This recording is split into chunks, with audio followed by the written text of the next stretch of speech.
Israel. Hari berganti, musim berubah, zaman sudah modern, tapi tingkah, pola, cara mereka bertindak sudah disebutkan dalam Al-Quran 1445 tahun yang lalu. Begitulah Allah Subhanahu wa ta'ala ingin menceritakan kepada kita. Kalau kita baca Al-Quran, fa'tabiru, ambil pelajaran bagaimana jahatnya Bani Israel. Kenapa kita dapat pahala membunuh cicak? Karena ternyata ketika Nabi Ibrahim alaihissalam dibakar, maka ketika itu cicak ikut meniup, menghembus api itu supaya semakin besar. Itulah salah satu yang disebutkan Nabi SAW. Walaupun secara medis dan kesehatan, andai ada orang tidak percaya kepada hadis, tidak percaya kepada ayat, dia tetap juga akan membunuh cicak. Karena cicak membawa materi, jari-jarinya melekat ke makanan, banyak virus. Tapi ada cerita di balik itu, bahwa dia ikut berkontribusi, walaupun hanya dengan hembusan napasnya, ikut membakar Nabi Ibrahim alaihissalam. Sementara burung pipit, ketika Nabi Ibrahim dibakar, harriquhu, nyalakan api, bakar dia. Burung pipit datang membawa setetes dua tetes air. Setetes dua tetes air yang dibawa oleh burung pipit untuk memadamkan api yang membakar Nabi Ibrahim tidak ada pengaruhnya. Lalu binatang yang lain bertanya, wahai burung pipit, untuk apa kau bawa dua tetes air memadamkan api yang bergejolak membakar Nabi Ibrahim? Kata burung pipit, aku tidak melihat efeknya, tapi aku hanya berharap ketika nanti di hadapan Allah waktu ditanya, apa yang sudah kau lakukan ketika mereka membakar Ibrahim? Aku sudah melakukan sesuatu.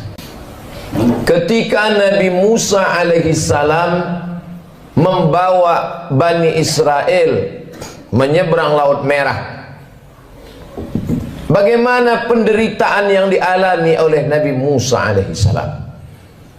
Mereka bertemu dengan sekelompok manusia yang menyembah berhala. Lalu apa kata Bani Israel meminta kepada Musa? Ya Musa, ij'al lana ilahan kama lahum alihah. Wahai Musa, buatkanlah kami Tuhan seperti Tuhan-Tuhan mereka dalam bentuk berhala.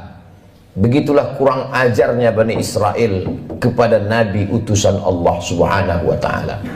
Hari ini sejahat-jahatnya umat Nabi Muhammad SAW, belum pernah ada yang menantang Ustadz, tolong buat kami Tuhan seperti Tuhan mereka.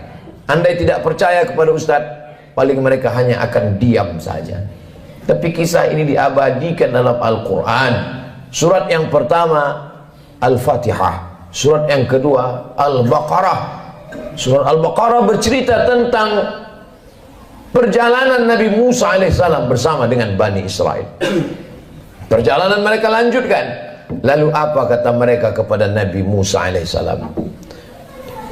Ya Musa, lan nu'mina laka hatta narallaha jahrah. Lan, kami tidak akan beriman percaya kepadamu hatta narallaha jahrah, sampai kami melihat Tuhan secara nyata. Sebelum Tuhan itu terlihat nyata, kami tidak percaya kepadamu wahai Musa. Begitulah tingkah pola mereka kepada Nabi utusan Allah Subhanahu wa ta'ala. Ke negeri kita di Nusantara cukup dikirimkan Allah wali-wali saja. Wali Songo di Pulau Jawa, para alim, para ulama. Tidak perlu Nabi. Menunjukkan dokter spesialis yang datang ke rumah orang kaya, satu sisi menunjukkan kehebatan, tapi di sisi lain juga menunjukkan bahwa ada penyakit kronis yang sulit untuk disembuhkan oleh dokter biasa. Begitulah Nabi Musa yang amat sangat kuat, sangat hebat berhadapan dengan Bani Israel yang tingkat kejahatannya juga luar biasa. Di gurun pasir tidak ada tanaman tempat bernaung dan berlindung. Mereka meminta kepada Nabi Musa alaihissalam, tolonglah engkau berdoa kepada Tuhan wahai Nabi Musa, supaya kami bisa ada naungan dan makanan.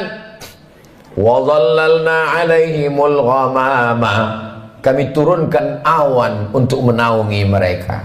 Lihatlah bagaimana doa Nabi Musa terkabul. Kalau melihat tingkah pola Bani Israel, Allah sangat marah. Tapi karena kelembutan Nabi Musa, wa dhallalna 'alaihimul ghamama wa anzalna 'alaihimul manna wassalwa, kami turunkan makanan yang manis dan yang asin. Yang asin, sebagian ahli tafsir mengatakan panggang burung. Yang manis adalah untuk cuci mulut mereka. Lalu apa permintaan Bani Israel? Kita kalau diberi makanan bersyukur kepada Allah, alhamdulillah. Tapi apa kata Bani Israel? Lan nasbira ala ta'amin wahidin, kami tidak sabar kalau makanannya cuman ini.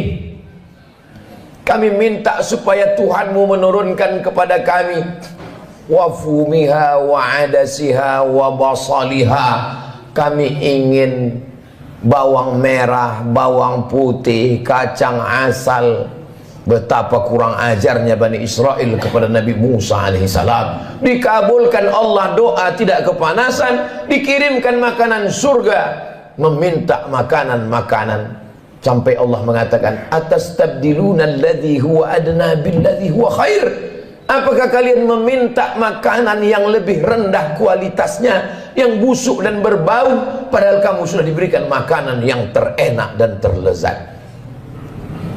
Semakin orang paham membaca Al-Quran, terkejut atas perlakuan Bani Israel yang hari ini sudah menjadi sebuah negara. Negara itu bernama Israel. Hari berganti, musim berubah, zaman sudah modern, tapi tingkah, pola, cara mereka bertindak sudah disebutkan dalam Al-Quran 1445 tahun yang lalu. Begitulah Allah Subhanahu wa ta'ala ingin menceritakan kepada kita. Kalau kita baca Al-Quran, fa'tabiru, ambil pelajaran bagaimana jahatnya Bani Israel.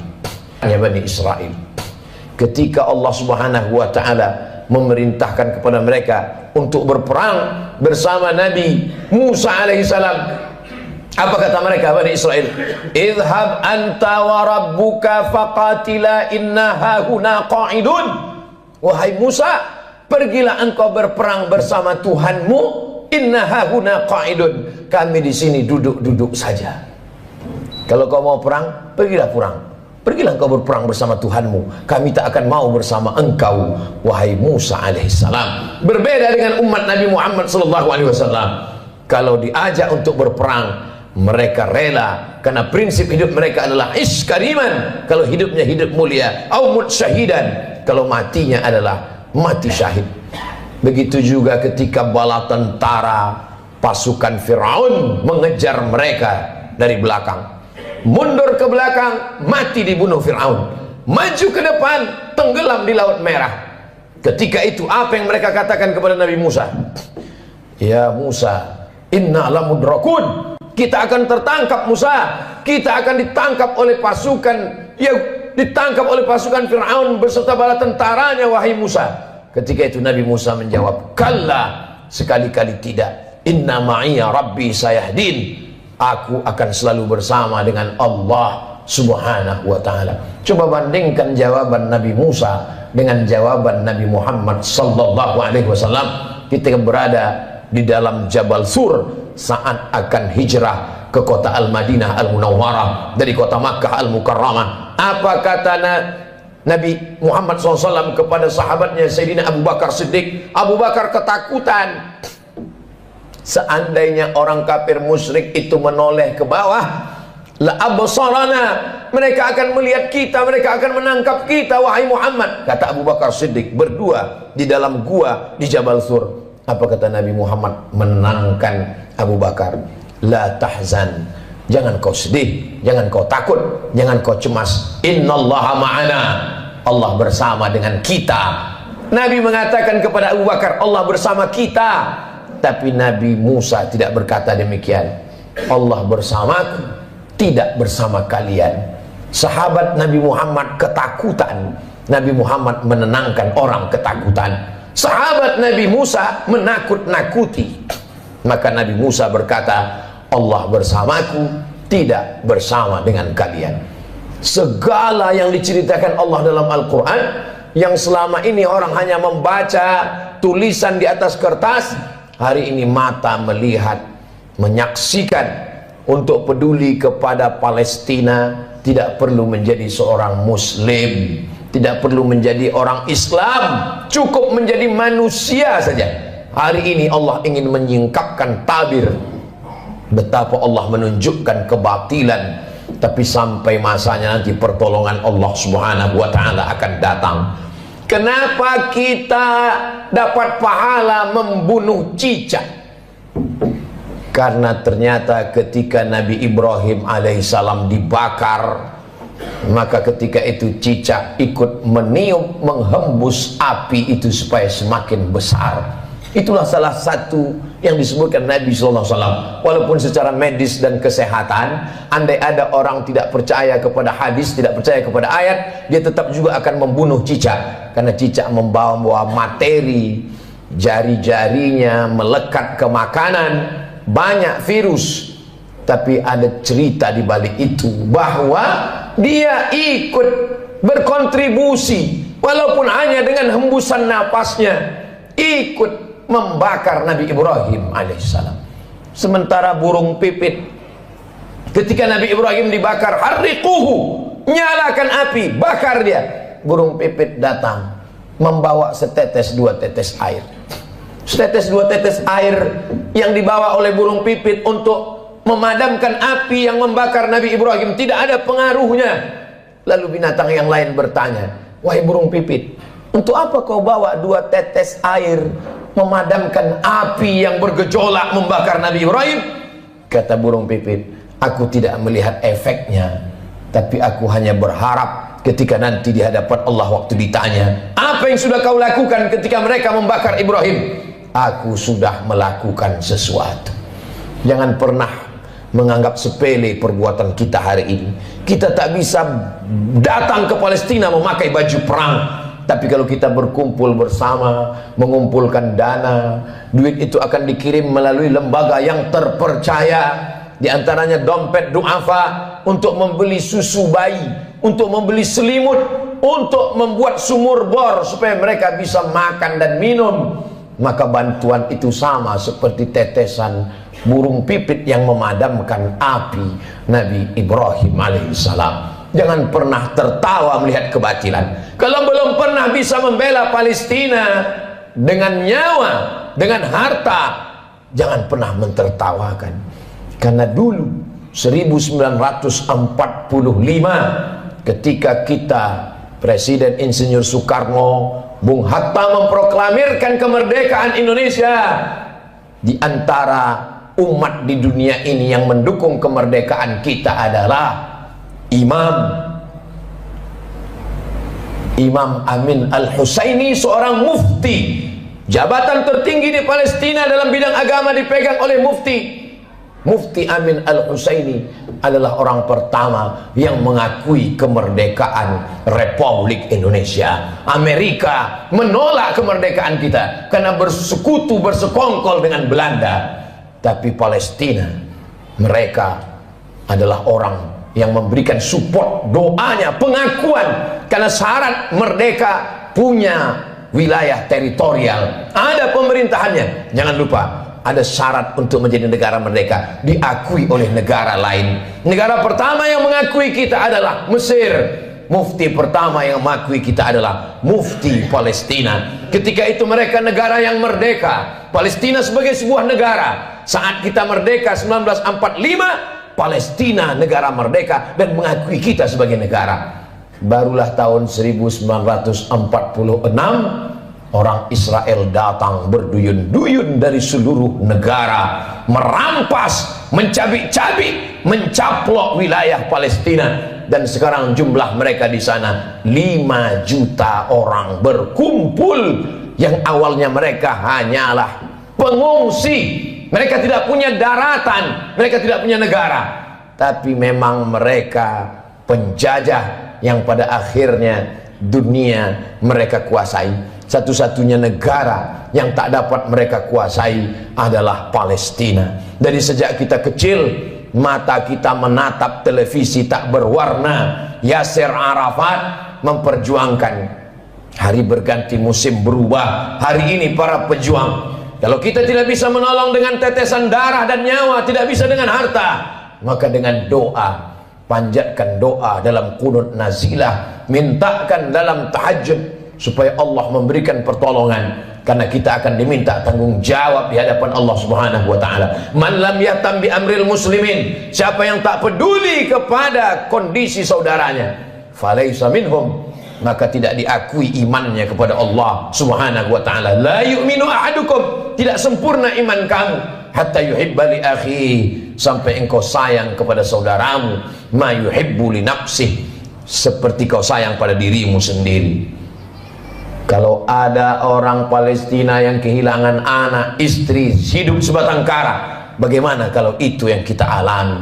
Kalau ada orang Palestina yang hancur rumahnya kelaparan, tempat makannya dibakar mereka kebunnya, bagaimana kalau itu terjadi pada diri kita? Iman kita belum sempurna sebelum kita bisa merasakan perasaan yang sama seperti yang dirasakan oleh saudara kita. Kita tidak menjadi marah membabi buta, kita tidak menjadi orang yang amat sangat keras kepada sesama, tapi justru kita menjaga persatuan, kesatuan, mendoakan, mensupport, menjadi orang yang lebih baik di hadapan Allah Subhanahu wa taala, melihat apa yang dialami oleh saudara-saudara kita.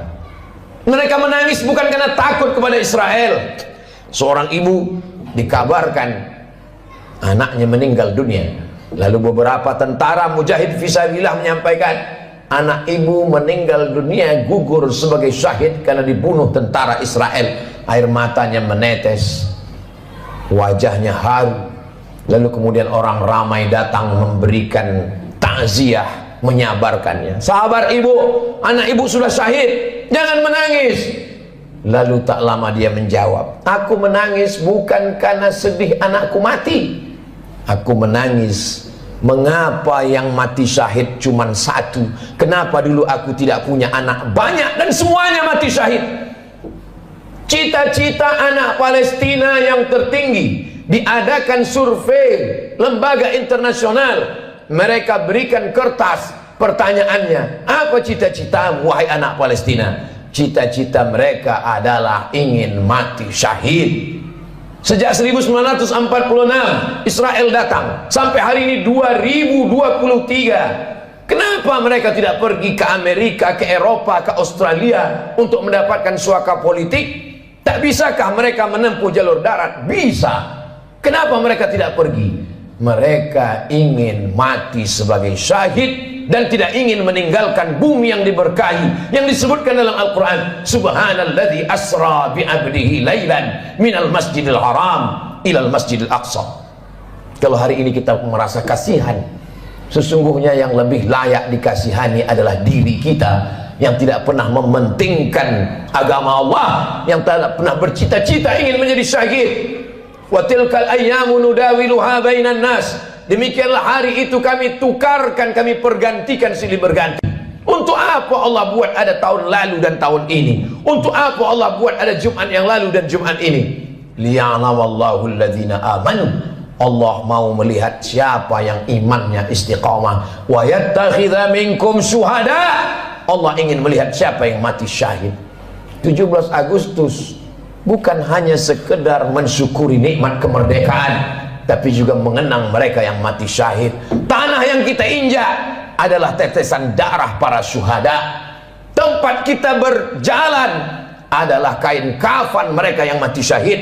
Negeri ini merdeka karena mereka mati syahid. Siapa yang menyampaikan itu? Yang menyampaikan itu adalah para alim dan ulama. Subhanallah, sangat luar biasa kajian yang sudah disampaikan oleh guru kita Al-Ustaz Abdul Somad. Sahabat beriman yang dimuliakan Allah, tetaplah di channel ini karena kajian ini belum selesai dan masih banyak lagi hal-hal menarik yang akan disampaikan oleh beliau. Tetaplah di channel ini dan mari kita lanjutkan kembali. Selamat mendengarkan. Kalau kita hari ini kasihan, sesungguhnya sisakanlah rasa kasihan pada diri kita sendiri yang belum tentu diterima Allah. Kita semua akan diminta tanggung jawab nanti di hadapan Allah Subhanahu wa taala. Salahuddin Al-Ayyubi, kalau dia ditanya Allah, apa yang sudah kau lakukan wahai Salahuddin? Salahuddin menjawab, aku sudah memerdekakan Palestina. Ditakdirkan Allah kita hidup tahun 2023. Zaman dulu kalau terjadi pembunuhan orang di Nusantara, nenek moyang kita tak tahu apa yang terjadi di Palestina. Beritanya lambat. Hari ini pembunuhan di detik ini, videonya langsung di-share dan kita bisa melihatnya. Kita diminta tanggung jawab di hadapan Allah Subhanahu wa taala. Salat kita, puasa kita, zikir kita, tapi jangan lupa kita akan diminta tanggung jawab. Apa peduli kita kepada Masjidil Aqsa, tempat Isra Mi'rajnya Nabi Muhammad SAW. Mudah-mudahan Allah mengampuni segala dosa-dosa, kekhilafan dan kesilapan kita. Kita ajarkan kepada anak-anak kita tentang peduli kepada Palestina, tentang peduli kepada Masjidil Aqsa, tentang peduli kepada agama Allah Subhanahu wa taala. Barakallahu li wa lakum fil Qur'anil azim wa nafa'ani wa iyyakum bima fihi minal ayati wadh-dhikril hakim wa taqabbala minni wa minkum tilawatahu innahu huwal ghafurur rahim. Alhamdulillahirrabbilalamin. Demikian kajian penuh ilmu, hikmah dan manfaat yang sudah disampaikan oleh guru kita Al-Ustaz Abdul Somad. Sahabat beriman yang dimuliakan Allah, semoga apa yang sudah disampaikan oleh guru kita bisa dijadikan ilmu yang bermanfaat dalam kehidupan kita sehari-hari. Demikian yang dapat saya bagikan, kurang lebihnya mohon maaf. Sampai bertemu lagi di kajian berikutnya. Wabillahi taufiq wal hidayah, waridha wal inayah. Wassalamualaikum warahmatullahi wabarakatuh. Setelah kita mendengarkan bersama kajian yang sudah disampaikan oleh guru kita Al-Ustaz Abdul Somad, sekarang mari kita lanjutkan aktivitas kita masing-masing. Semoga ilmu yang disampaikan oleh guru kita bermanfaat dalam kehidupan kita sehari-hari. Buat sahabat semua, saya ucapkan selamat beraktivitas dan sukses selalu. Sampai bertemu lagi di kajian berikutnya. Wabillahi taufiq wal hidayah. Wassalamualaikum warahmatullahi wabarakatuh. Bismillahirrahmanirrahim. Assalamualaikum warahmatullahi wabarakatuh.